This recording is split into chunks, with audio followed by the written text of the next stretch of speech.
Hi hello welcome back to my channel life with Suji vlogs. అందరూ ఎలా ఉన్నారు? బాగున్నారా? నేనైతే చాలా చాలా బాగున్నాను. మీరు కూడా బాగున్నారని అనుకుంటున్నాను. ఇంకా ఈరోజు వీడియోలోకి వెళ్ళిపోతే, ఈరోజు సాటర్డే అండి. సాటర్డే ఆఫ్టర్నూన్ ఈవినింగ్ వాకింగ్ అయితే వచ్చాను. ఇది నియర్ బై మై హోమే అనమాట. బట్ ఇది just near by my home పెట్టుకున్న వాకింగ్ రావడానికంటే ఎంత లేజీగా ఉంటుందంటే అంత లేజీగా ఉంటుంది అనమాట. బట్ తప్పక ఈరోజు అయితే వచ్చాను. ఇంకా వాకింగ్ దీని చుట్టూ యాక్చువల్గా ఇదైతే ఫుల్ ఆఫ్ గ్రీనరీతో ఉంటుందండి. చాలా బాగుంటుంది. 1 కిలోమీటర్ అనమాట మొత్తం. దీని చుట్టూ ఒక రౌండ్ తిరిగామంటే మనం 1 కిలోమీటర్ తిరిగినట్టే. అంత పెద్ద గ్రౌండ్ అనమాట. చాలా చక్కగా వాకింగ్ చేసుకోవడానికి అయితే చాలా పీస్ఫుల్గా చాలా చక్కగా అయితే ఉంటుంది. బట్ నేనైతే ఎప్పుడో కానీ వాకింగ్కి అయితే రానండి ఇక్కడికి.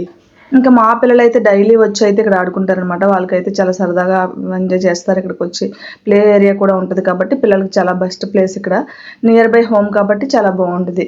అలానే మీరు ఎవరైనా కూడా ఫస్ట్ టైం మన ఛానల్ విజిట్ చేసినట్లయితే సబ్స్క్రైబ్ చేసుకోవడం అస్సలు మర్చిపోకండి. అలానే లైక్ సింబల్ కూడా ఇచ్చేసేయండి. వీడియోకి ఒక లైక్ ఇస్తే నాకు ఇంకా మోటివేషన్గా ఉంటుంది అనమాట.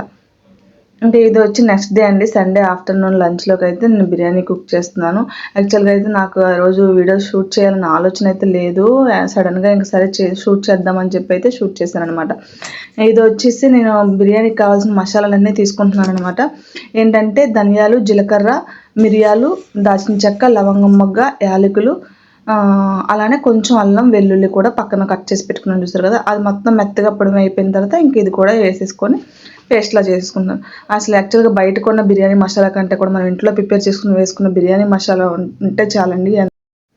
ఇంకా ఇక్కడ వచ్చి అయితే చికెన్ ఆల్రెడీ నేను క్లీన్ చేసేసి పక్కన పెట్టుకున్నాను నీట్గా. అది క్లీన్ చేసే ముందు కొద్దిగా కల్లుప్పు అలానే నిమ్మకాయ వేసి క్లీన్ చేసుకుంటే నీచు వాసన అనేది రాదనమాట చికెన్ అంటే. ఇంకా అందులోకి అయితే నేను ఒక టేబుల్ స్పూన్ సాల్ట్ వేసాను. ఆల్రెడీ రైస్లో వేస్తాం కాబట్టి ఒక టేబుల్ స్పూన్ సాల్ట్, అలానే కొద్దిగా పసుపు, అలానే కొద్దిగా కారము, 2 టేబుల్ స్పూన్స్ గరం మసాలా, అలానే చికెన్ మసాలా కూడా యాడ్ చేస్తాను. బిర్యానీ మసాలా అయితే నేను ఇంట్లోనే చేసుకున్నాను కాబట్టి ఆ మసాలాని యాడ్ చేస్తాను. ఇంకా వేరే ఏమీ యాడ్ చేయను అనమాట. ఇక్కడ ఏంటంటే ఇవన్నీ వేసిన తర్వాత మనం పెరుగు అనేది ఇప్పుడు యాడ్ చేయకూడదండి. ఇవన్నీ బాగా కలుపుకున్నాకే పెరుగు అనేది యాడ్ చేయాలి. దీంట్లో ఆల్రెడీ అల్లం వెల్లుల్లి వేసేసాను కాబట్టి విడిగా అయితే అల్లం వెల్లుల్లి పేస్ట్ అయితే ఏమి యాడ్ చేయను. ఇంకా ఆల్రెడీ మసాలా పొడిలోనే వేసేసాను కదా, పేస్ట్ చేసి మిక్సీ కొట్టినప్పుడు ఇంకా అదే అనమాట. ఇంక ఇలా కలిపేసుకున్న తర్వాత నిమ్మకాయ కూడా పిండి కలిపిన తర్వాత పెరుగు అనేది యాడ్ చేసుకుంటే ఈలోగా ఈ మసాలా అంతా దీనికి పడుతుంది కాబట్టి అప్పుడు పెరుగు యాడ్ చేసినా కూడా టేస్ట్ బాగుంటుందండి. అదేది కాకుండా మనం ఉప్పు కారాలు అన్నీ వేయగానే పెరుగు అనేది యాడ్ చేసేస్తే టేస్ట్ అయితే అస్సలు డిఫరెంట్ వస్తుంది అనమాట. నన్ను అడిగితే ఇది ఇలా అయితేనే బాగుంటుందని నా ఫీలింగ్. నేను 2-3 టైమ్స్ ఇలా ట్రై చేసిన తర్వాత నాకు దానికి దీనికి డిఫరెన్స్ అర్థమయ్యే కాంచి నేనైతే ఇలాగే చేసుకుంటాను అనమాట. పెరుగునైతే మొత్తం కలిపేసుకున్న తర్వాత లాస్ట్లో ఇంకా పెరుగు అనేది వేసి కలిపేసి ఒక పక్కన పెట్టేసుకుంటాను. ఎక్కువసేపు కూడా పెట్టనండి. నాకు ఎప్పుడైనా తినాలనిపించినప్పుడు అప్పటికప్పుడు కూడా బిర్యానీ చేసుకొని అయితే తినేస్తాను. ఏమున్నా లేకపోయినా కూడా చాలా సింపుల్గా కూడా చేసుకోవచ్చు అనమాట. బిర్యానీ సామాన్లు అన్నీ ఉండాలని కూడా ఏమంత ఇంపార్టెంట్ కాదు. యాక్చువల్గా నేను లాస్ట్ వీక్ ఒక న్యూస్ చూశాను. అది ఏంటంటే బిర్యానీ పుచ్చకాయ 2 తినడం వల్ల ఒకే ఫ్యామిలీకి సంబంధించిన వాళ్ళు 4 మెంబర్స్ చనిపోయారని. బట్ అది ఎంతవరకు నిజమనేది నాకు అర్థం కాదు. అంటే బిర్యానీ తిన్న తర్వాత పుచ్చకాయ తినడం వల్ల ప్రాబ్లం అవుతుంది అన్నది అయితే నేను 100కి 100% రాంగ్ అనే అంటానండి. ఎందుకంటే చాలాసార్లు చాలామంది తినే ఉంటారు కూడాను బిర్యానీ తిన్న తర్వాత పుచ్చకాయ. ఎవరికి ఎఫెక్ట్ అవ్వంది వాళ్ళకే ఎందుకు ఎఫెక్ట్, బట్ మేబీ ఏమాత్రం బిర్యానీలో ఎఫెక్ట్ అయ్యి ఉండాలి, లేదంటే ఇంకా వాళ్ళు ఏదైనా ఫుడ్ ఏదైనా వేరేది ఏదైనా తిని ఉండాలి, ఏదైనా ఎఫెక్ట్ అయ్యి ఉండొచ్చు. బట్ మేబీ ఏంటనేది వాళ్ళకే తెలియాలి, భగవంతుడికే తెలియాలి. మనలో కూడా చాలా మంది తినే ఉంటారు. బిర్యానీ తిన్న తర్వాత పుచ్చకాయ తిని చాలా మందే ఉండుంటారు. సరే, ఇక్కడ వచ్చేసి అయితే నేను రైస్కి అయితే వాటర్ పెట్టేసుకున్నాను అనమాట. ఆల్రెడీ అది మ్యారినేషన్ చేసి పక్కన పెట్టేసుకున్నాను కదా. ఇంక ఇక్కడ రైస్కి వాటర్ పెట్టేసుకొని అలానే దాంట్లో దాల్చిన చెక్క, లవంగం మొగ్గ, యాలక్కాయ ఒకటి, బిర్యానీ లీవ్స్ వేసాను అనమాట. అంతే, ఇంకేమి వేయలేదు. నా దగ్గర ఇంకేమి కూడా లేవు మసాలా దినుసులు, అవి ఇంకేమీ లేవు, అవే ఉన్నాయి. అవి మట్టుగా వేసేస్తాను. యాక్చువల్గా నేను 2 ఒకేసారి పెట్టేస్తాను. ఒక పక్క చికెన్ మగ్గ పెట్టేస్తాను, ఇంకో పక్క అయితే రైస్ వాటర్ పెట్టేసుకుంటాను. అలా పెట్టుకోవడం వల్ల ఏంటంటే మనకి చికెన్ అది కొద్దిగా మగ్గుతుంది, పచ్చిగా కూడా ఉండదు అనమాట. దమ్ము పెట్టడం అంటే పచ్చి చికెన్కి అయితే దమ్ము పెట్టను నేను. చికెన్ కొద్దిగా 20%, 25% మగ్గిన తర్వాత దమ్ము పెడితే టేస్ట్ అయితే బాగుంటుంది. ఇంకా రైస్ని అయితే నేను ముందే కడిగి నానబెట్టుకునేదాన్ని, బట్ ఈరోజు అయితే నాకు అవ్వలేదు. సడన్గా అనుకోకుండా ప్లాన్ కాబట్టి చేద్దామని ఇంకా రైస్ అప్పుడే కడుక్కున్నాను అనమాట. అలా కడుక్కున్నా కూడా పర్లేదు, బాగానే వస్తుంది. కాకపోతే కొంచెం ఎక్కువసేపు టైం పడుతుంది మనకు ఉడకడానికి. అంతే నానబెట్టిన బియ్యం ఏంటంటే కొంచెం తొందరగా ఉడుకుతాయి.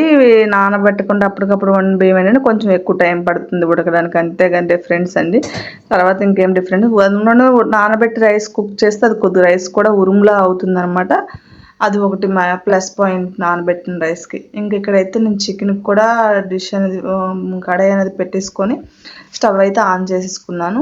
అందులో కూడా అంతే సేమ్ మసాలా దినుసులు ఏవేవి వేస్తాను, వాటర్లు వేసినవి దీంట్లో కూడా వేసేసుకుంటాను అనమాట. వేసేసుకొని ఇంకా దాంట్లోనే రైస్ పక్కన బాయిల్ అవుతుంది కదా, ఇంకా చికెన్ కూడా పెట్టేసి ఒక 10 to 15 minutes అయితే రైస్ బాయిల్ అయ్యేంత వరకు అయితే నేను ఇది పక్కన చికెన్ మగ్గబెట్టుకుంటాను.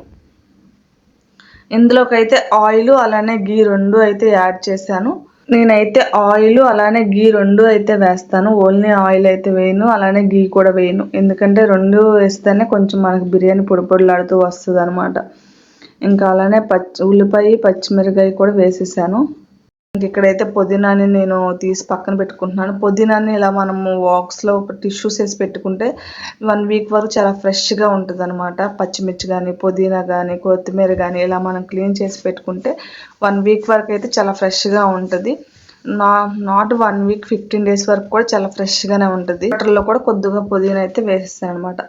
ఇక్కడైతే చూస్తారు కదా, ఉల్లిపాయన అయితే రెడ్గా వేగనివ్వాలి, బాగా రెడ్ కలర్లో వచ్చేంత వరకు వేగనేసిన. ఫ్రైడ్ ఆనియన్స్ అవి ఏమి వేయనండి, జస్ట్ ఇలా సింపుల్గానే చేసేసుకుంటాను. అవంతా వేగిపోయి చూస్తారు, ఉల్లిపాయ పచ్చిమిరకాయ మసాలా దినుసులు వేగాయి అనుకున్నాక చికెన్ అయితే యాడ్ చేసేస్తాను. చికెన్ యాడ్ చేసిన తర్వాత ఇంకా దీన్ని ఒక 10 minutes మగ్గనిస్తాను అనమాట. అలా మగ్గితే ఇంకా చికెన్ అనేది మనకి పచ్చిగా అనిపించింది దమ్ము అయిన తర్వాత కూడాను. ఇంకా ఇందులో కూడా కొద్దిగా పుదీనా అయితే పక్కన పెట్టుకుని, అది ఇందులో చికెన్ వేసిన తర్వాత పుదీనా కూడా వేసేసుకొని బాగా కలుపుకొని మూత పెట్టుకొని ఒక 10 నిమిషాలు పక్కన మగ్గనిచ్చుకుంటే సరిపోతుంది. ఇంకా ఈలోగా నాకు రైస్ అయితే బాయిల్ అయిపోయిందండి. రైస్ కోసం పెట్టిన వాటర్ అయితే బాయిల్ అయిపోయింది. అందులోకి నేను ఇంకా 2 tablespoons అయితే సాల్ట్ యాడ్ చేసుకుంటున్నా. చికెన్లో ఎక్కువ సాల్ట్ అయితే వేయలేదు కదా, మనం జస్ట్ చికెన్ సరిపోయినట్టే వేసాం. రైస్కి సరిపోయిన సాల్ట్ అయితే ఈ వాటర్లోనే యాడ్ చేసుకుంటున్నాను. ఇంకా రైస్ అంతా అయిపోయిన తర్వాత రైస్ని కూడా దాంట్లో యాడ్ చేసేసుకొని బాగా ఒక 2 ఉడుకులు ఉడికిన తర్వాత 75% ఉడికిన తర్వాత ఇంకా చికెన్లోకి అయితే షిఫ్ట్ చేసేసుకుంటున్నాను అనమాట. చికెన్ ఉడుకుతున్న రైస్లోకి. ఇక్కడైతే మనం బిర్యానీకి అయితే గ్యాప్ ఉండేది పెట్టుకోవాలి. అంటే కేజీ రైస్ కాడకి వచ్చి 2 kgs ఉడికే గిన్నె అయితే పెట్టుకోవాలి. అప్పుడు ఏంటంటే మనకు గ్యాప్ ఉంటుంది కాబట్టి బిర్యానీ ఉడకడానికి స్పేస్ ఫ్రీగా ఉంటుంది. అలానే మనం అయిపోయిన తర్వాత కలుపుకోవడానికి కూడా ఫ్రీగా ఉంటుంది అనమాట బిర్యానీకి. నాకైతే బిర్యానీ వీక్లీ వన్స్ అయినా తినాలనిపిస్తుంది, బట్ ఎప్పుడో కానీ నాకు చేయాలనిపిస్తుంది. చేసుకోవడం ఈజీనే, చాలా సింపుల్. నాకు అడిగితే కర్రీస్ వండుకోవడం కంటే కూడా బిర్యానీ చేసేసుకోవడం చాలా సింపుల్ అనమాట. అంటే ఫాస్ట్గా అవుతుంది అనిపిస్తుంది నాకైతే బిర్యానీ. ఇంకా కర్రీ అని అదని ఇదని అవసరం లేదు నాకు. బిర్యానీలోకి అయితే ఇంకేం అవసరం లేదు, ఓన్లీ బిర్యానీ ఉంటే చాలన్నమాట. ఇంకా దానికి సైడ్గా కూడా ఏమీ అవసరం లేదు, ఆనియన్స్ బిర్యానీ అంతే, ఇంకేం సైడ్ కూడా అవసరం లేదు.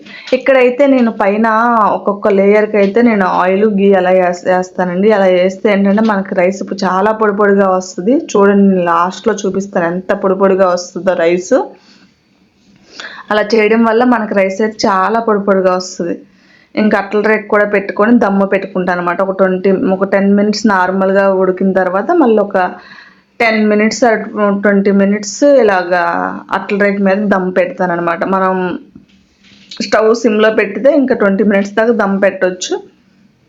చూసారు కదా, చక్కగా అయిపోయింది. ఇంకొక 5 నిమిషాలు అయితే రైస్ అయితే అయిపోతుంది అనమాట. స్టవ్ అయితే ఆఫ్ చేసేవచ్చు. కింద కొంచెం తడిలా ఉంది, అందుకే ఇంకొక 5 minutes అయితే నేను స్టవ్ ఆన్లోనే ఉంచాను. ఇంకా ఎక్కడైతే మా పిల్లలకి రైతా ఉండాలండి, వాళ్ళకి ఖచ్చితంగా బిర్యానీతో రైతా అయితే తింటారు. నాకైతే సైడ్గా ఏం అవసరం లేదు, కానీ పిల్లలకైతే రైతా ఉండాలి. ఇంకా దానికోసం అయితే పిల్లలకి రైతాకి ఉల్లిపాయను పెరుగు చట్నీ కలుపుతాం కోసం చేస్తున్నాను. ఒక్కొక్క ప్లేస్లో ఒక్కొక్క పేరుతో పిలుస్తారు కదా, పెరుగు చట్నీ, రైతా, కచెంబరి అని చెప్పి. నేనైతే రైతా కచెంబరి అనే అంటాము, రైతా కాదు.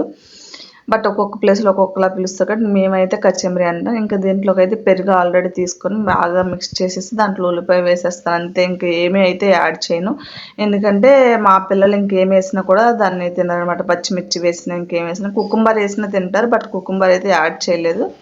ఉల్లిపాయ కుకుంబర్ తప్ప ఇంకేం వేసినా కూడా రైతాలో మా పిల్లలు అయితే తినరు.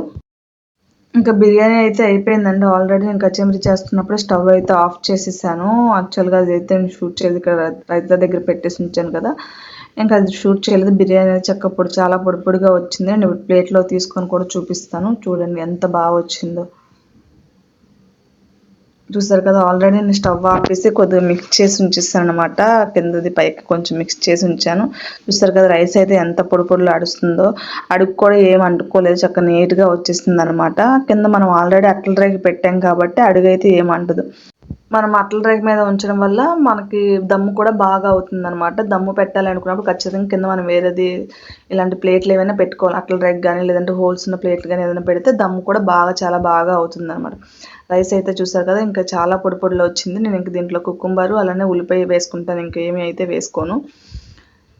అది నా ప్లేట్ చూసారు ఎంత కలర్ఫుల్గా ఉంది, చాలా బాగుంది. బిర్యానీ కూడా టేస్ట్ అంతే బాగుందండి. మీకు ఇక్కడ చూస్తే క్లియర్గా అర్థమవుద్ది ఎంత పొడి పొడిగా వచ్చిందో రైస్. మళ్ళీ నెక్స్ట్ వీడియోతో కలుస్తానండి. ఈ వీడియో ఎండ్ వరకు చూసినందుకు థ్యాంక్ యూ ఫర్ వాచింగ్. అలానే వీడియో చూసిన తర్వాత సబ్స్క్రైబ్ చేసుకోవడం, లైక్ చేయడం అయితే అస్సలు మర్చిపోకండి.